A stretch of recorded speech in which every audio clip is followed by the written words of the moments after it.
What is going on, guys? I hope you guys are having a fantastic day. I am definitely going to make this a quick one. This is Pokemon Mystery Mail Day number 102. This is the 102nd video I've ever done ordering mail-in, and there used to be a lot of random cards coming in. It's definitely slimmed down to very specific stuff that I'm adding to my collection. I'm very excited to take a look at this with you guys. So let's go ahead and get into it.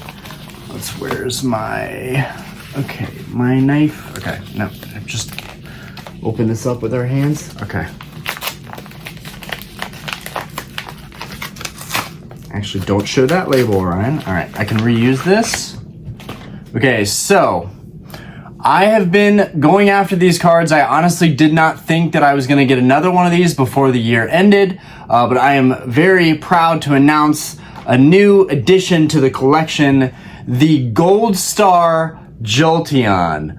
And this is the first time I'm seeing it, although I did know in the pictures there's a swirl. Should be somewhere over here. Let's see if we can, I mean, it's a gorgeous card. The blue and the yellow, it's just phenomenal. It's phenomenal. And this is the first one out of the EV line that I have. So we're starting that journey now. I need Flareon, I need Jolteon. There is a Flareon on eBay right now, but the price is really, I think, too high.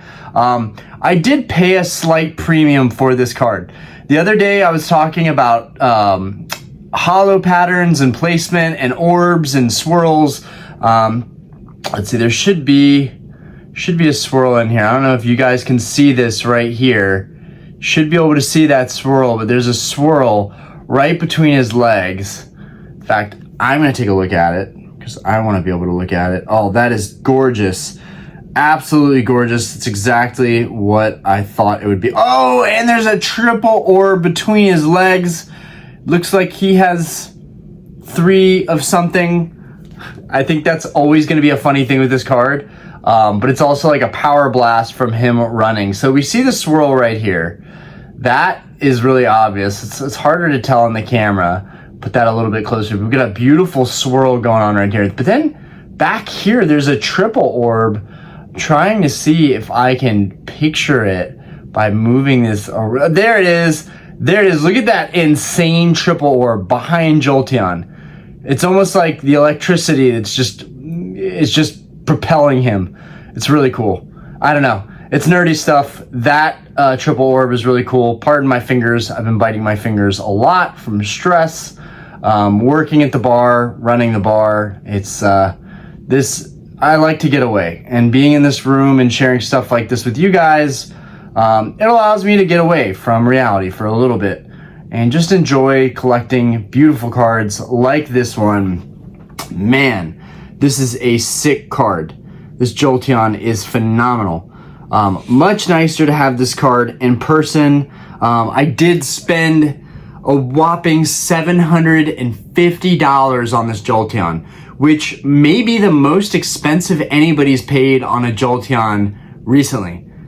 Or maybe $750 is just the new norm. I don't know. I definitely did not want to pay $750. I offered several times, but as you guys can see, if we take a look at this cert over here, it's an 8.3 cert. Right now, we're in the 83 millionth submission area, maybe 84 at this point. God, that swirl is just gorgeous.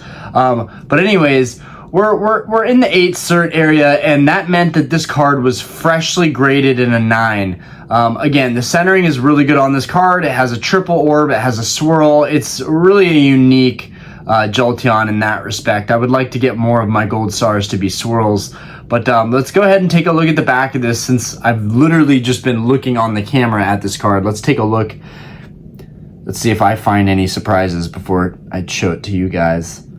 No, this thing it's exactly what I hoped it was. It's a strong 9. It's a really strong 9. Guys, I'm very picky. You know that I'm very picky. If there's a speck, if there's a slight bend, if there's an indentation, if there's anything, I'm going to catch it at this point. Put the harsh light on it. Yeah, dude, this thing is just minty. This thing is just so crispy. I can't even believe it. Okay, so look at that. Look at that back. Oh my goodness. Goodness gracious. Let me get my nasty fingers out of there. Wow. Look Look at these corners, guys. You guys see? Like, this is what a 9 should be.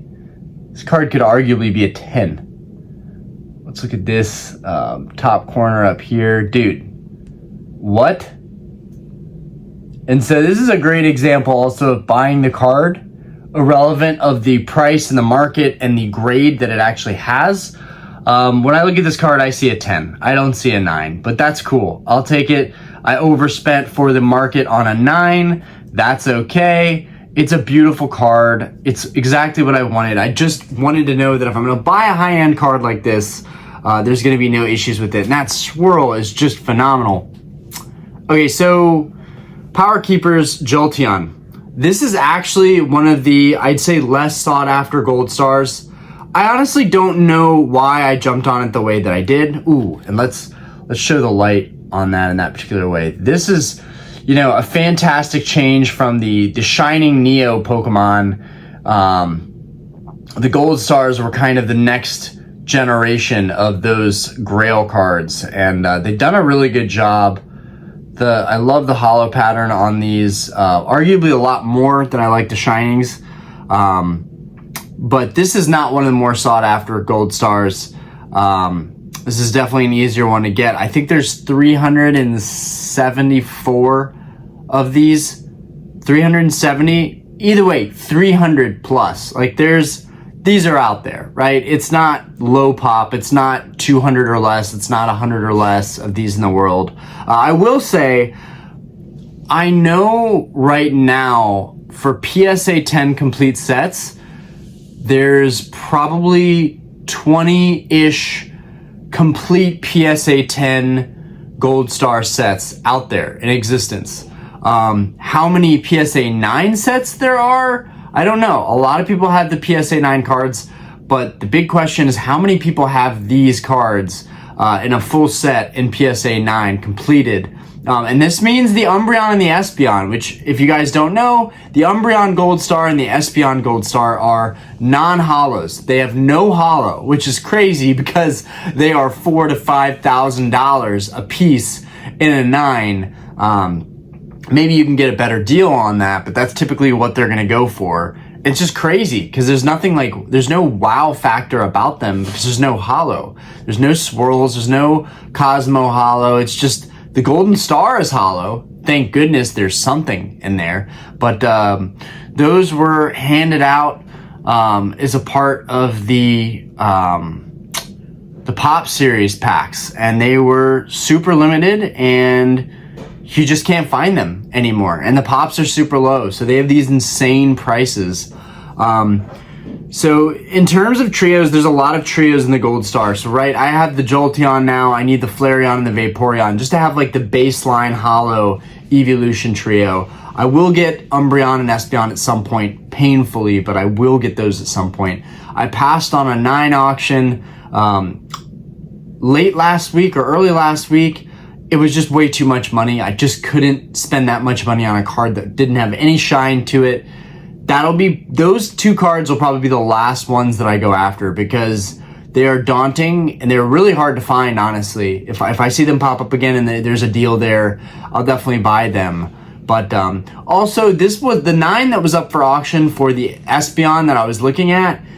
It was terrible. It had terrible edge wear. It had terrible play on the back. It looked like it was a 7 or an 8. And at this point in my collecting career, I'm going to buy the card. I'm going to buy the grade less. I'm going to buy the card more.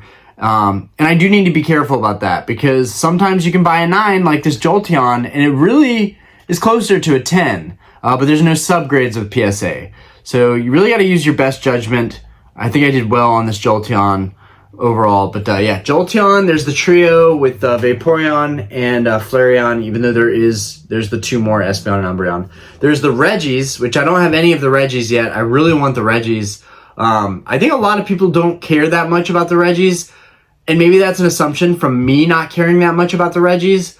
But the Regis and the lore behind the Regis and how they're golems from the earth, and when you read into it, it's a lot cooler than when you're just looking at the card and you're like, this is Rockman, this is Steelman, this is Iceman. And now we have Regigigas, we have Reggie Draco, we have Reggie Lecky. I hate saying that.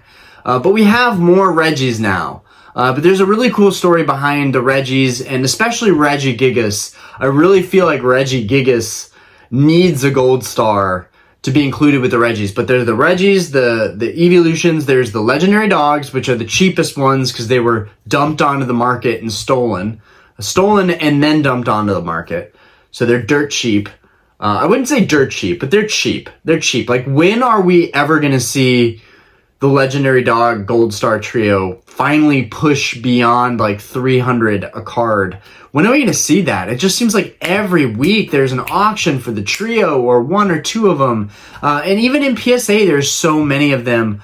I want to say like I feel like over 2,000 each in a PSA 9. That may be overshooting it or undershooting it because there's a lot of them.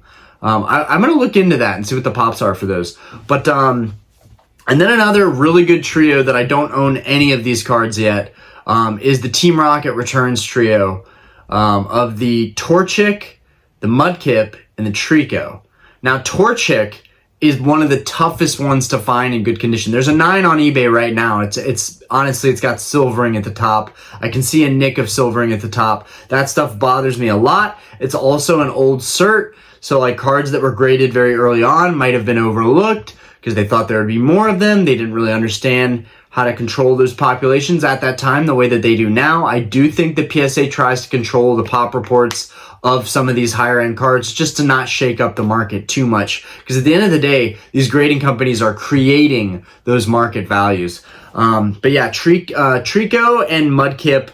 I think Trico is the cheaper one. It's about 1,400. Mudkip is around 1,600.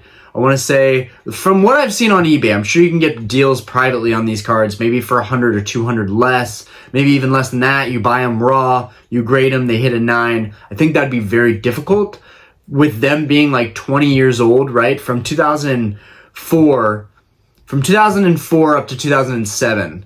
You know, we're about to be in 2024, so the Gold Stars are officially hitting 20 years old, which is pretty cool. It definitely gives them the vintage appeal. Yeah, we've got the Trico, Mudkip, and Torchic, which they're all kind of derpy. I think I like the Mudkip the most. Torchic and Trico are going to be a little harder for me to buy just because I don't like the artwork as much.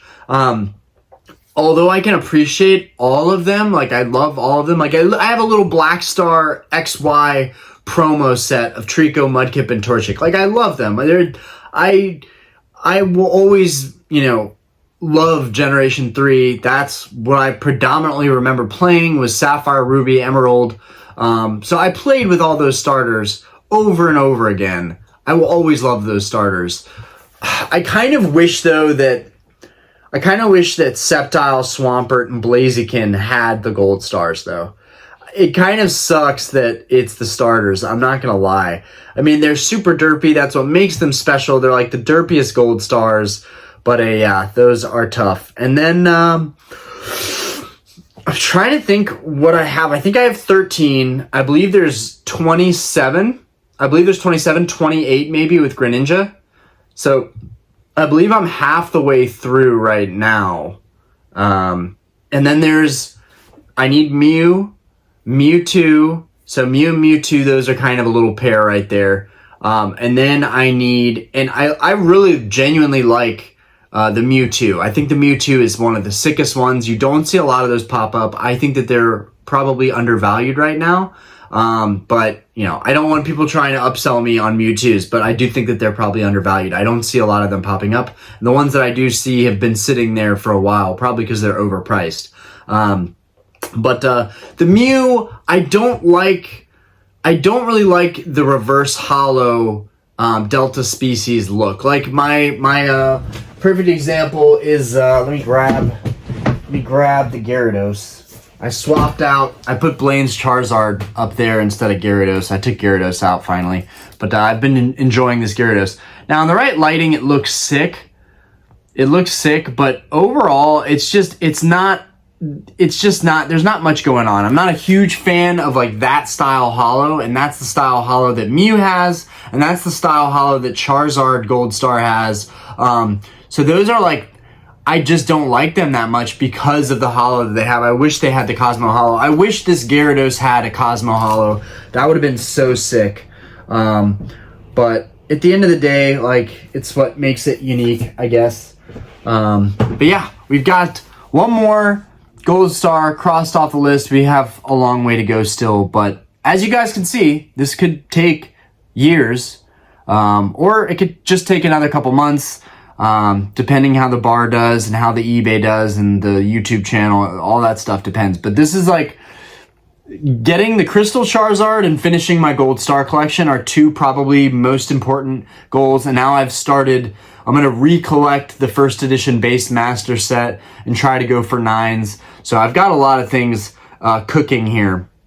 And along with that, I do want to open another box. I want to open a box of Paradox Rift again and try my luck at that. I did buy the Roaring Moon, so I already have that card, which is my main chase card, but I still want to have fun with the set. Additionally, I've been holding off on this, but I'll probably tomorrow do a video, and then we'll do a live and continue it. But I'm going to probably just do a basic video opening some 151 tomorrow because we're still 7 cards short.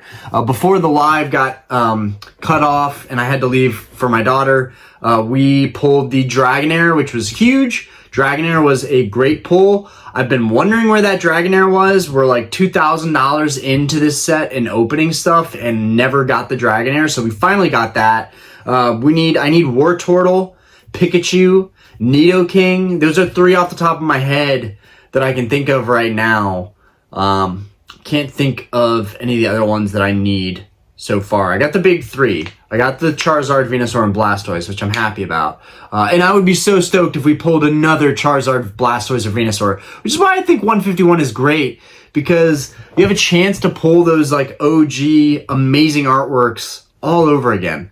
No, they're not reprints, but they're amazing alt art versions of those cards. You know, other than the Charizard, you know, other than the Tag Team Charizard from Sun and Moon and the Charizard from Brilliant Stars, and then the Charizard UPC alternate arts, I guess we have had a lot of alternate arts of Charizard, right? And then we had Darkness Ablaze alternate art. So yeah, we've had a lot of Charizard, but yeah, Charizard never gets old. I love 151 for having all 3 of them in there. I'm not the biggest fan of the Charizard in 151. I like the Venusaur probably the most out of the 3. But anyways, I'm ranting. Time for me to go. Got to get ready for work. But yeah, Mystery Mail Day 102 successfully capped off with this beautiful Jolteon. And I'm going to try and bring this as close as I can without it getting blurry. Check out the swirl over here in my nasty fingernails. I've been out in the yard today. Give me a break. Yeah, it's just gorgeous. And then he's got a triple orb fart over here. Look at that. Look at that triple orb fart. That's just great. It's awesome. It's a power fart. It just propels him through life. But yeah, that swirl is just gnarly. God, that swirl is gnarly. Okay. I need to stop biting my fingers, and peace out, guys. Have a great day. I hope it was fun. It was fun for me sharing this mail with you guys. I don't get in stuff nearly as much as I used to. I'm trying to prioritize saving money, and buying gold stars and hunting other grails is not a good way to do that. But I digress. Peace out, guys.